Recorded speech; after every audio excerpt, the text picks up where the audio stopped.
David Beckham has officially reached billionaire status, but while the whole world is talking about his first billion, Beckham himself is standing in his garden, checking whether the onions in his backyard are finally ready to harvest. Today, the Beckham family's fortune is estimated at more than $1.5 billion.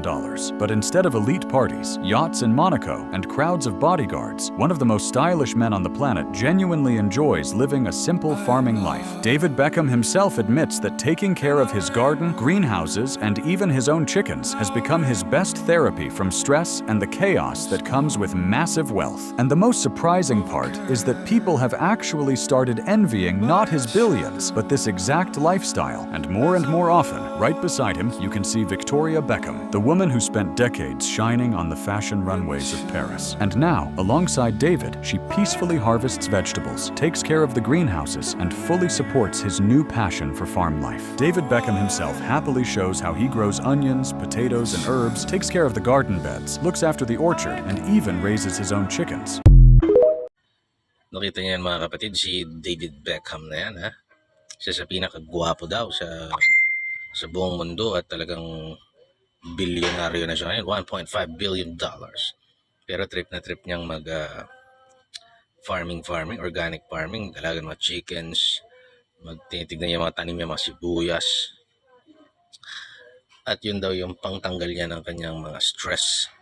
Dahil kapag marami kang pera, nakaka-stress pa rin pag ganong level na yung pera mo kasi how are you going to protect your wealth? Putang ina, mag-hire ka ng mga financial experts, abogado, may sarili kang accountant.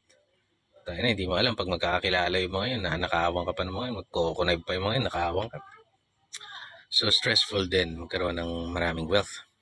Kaya lang, kung stable ka naman na yung wealth mo, safety na yung mga pag-aari mo, parang ang dali-dali siya yung gumawa ng ibang trabaho na magbungkal ng lupa, David Beckham,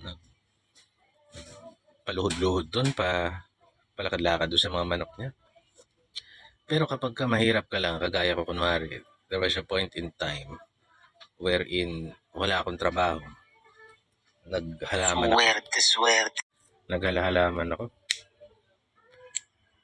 Especially ng pandemic. Ang purpose ko ron, magparami ng mga halaman tapos ibebenta ko kasi uso yung plantito at plantita ron. Kasi hindi pa ganun karami yung mga halaman ko para ibenta. Tapos mahirap makipag-meet para ibenta mo yung halaman mo kasi COVID Nung natapos naman yung COVID, di na uso yung mga plantita. So, ang income ko sa paghahalaman, napakaliit lang. Siguro ilang paso lang yung nabenta ko. Kita pa rin kasi wala naman akong puhunan doon. Pinarami ko lang yung mga halaman ko. Pero, take for granted na siya agad. Bakit sa mga mayayaman, ang dali-dali nilang therapeutic sa kanila na magpakain ng baboy, mag-alaga ng baboy, manok, magtanim, magtutuwa drone, everything about farming parang relaxation para sa mayayaman. Especially athletic si David Beckham. Pero sa mahirap na tao, na gagawin mong kabuhayan yung pagpa-farming mo, take note mahirap na tao, wala kang ibang income, doon ka aasa sa pagpa-farming mo, patay ka na. Pagkahirap-hirap, yung baon ka sa utang, especially mga farmers natin dito sa Pilipinas, kaya marami sa kanila naging NPA, nagsisindikato, nagsumasali sa mga organisasyon, kooperatiba na nagpapakasangkapan sa mga korap na mga politiko. Pag farmer ka rito, maliit na farmer ka rito, wala. So, ang sikreto pala ng pagpa-farm is para kang David Beckham, para kang Bea Alonso. Hindi dapat yun yung primary source of income mo. Dapat meron kang ibang income stream bukod dun para mapunta ka sa sitwasyon na ma-develop mo siya into another income stream na stable. Diba? Naglilibang ka lang sa kanya, hobby mo siya, na tatanggal ka ng stress, dine-develop mo siya. Pero eventually, magiging malaki siya or masusustain mo yung sarili mo. Si Angelica Panganiban nga may pagkalaki-laking lote, sabi niya yung ipon niya, swerte ko daw, yung ipon niya, ini-expect niya na pangpatayo na ng isang bahay na malaki. Pero yung ipon niya na yun, napunta lang sa pagpapabakod ng buong property niya. Kasi malaking property niya. Kita ko yung clip nila ni Karen Davila tungkol doon. So, ang farming, magastos. Magastos siya. Kasi yung pagpapabakod sa batas, ano yan eh, implied prohibition yan eh. Kumbaga medyo maiiwasan mo yung squatter, madidetermine mo with particularity yung teritoryo mo. At hindi lang yon, kapag may bakod yung pagkalaki-laki mong property, there is a presumption that you have money. Hindi ka basta-basta tablahin ng mga sindikato, especially yung sindikato ng squatter, land grabber.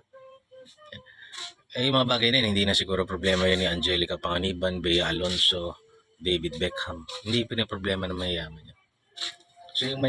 So yung mayayaman na engaged in farming, lalo silang yayaman kasi therapeutic lang sa kanila yun, hindi naman nila inaasahan kumita yun, and then eventually it will earn them income, di ba? Eventually they're going to supply their own restaurants or their friends na may mga Michelin star restaurants with fresh produce galing doon sa farm nila, mga ganon. Diba? Pero kapag ulitin ko, pagka mahirap ka lang na tao tapos magmamana ka lang ng lupa, wala kang makinarya para sa pagpa-farm, and yun lang yung aasahan mong maging income mo, kahit pa may trabaho ka, kahit na ordinary rank and file employee ka, tapos pagyayamanin mo yung farm mo by yourself, by your income, patay ka na. Hirap. Na try ko na yan in a very small scale. Mahirap. So kailangan pag-isipan, kailangan ng bagong diskarte ngayon. Anyway, God bless.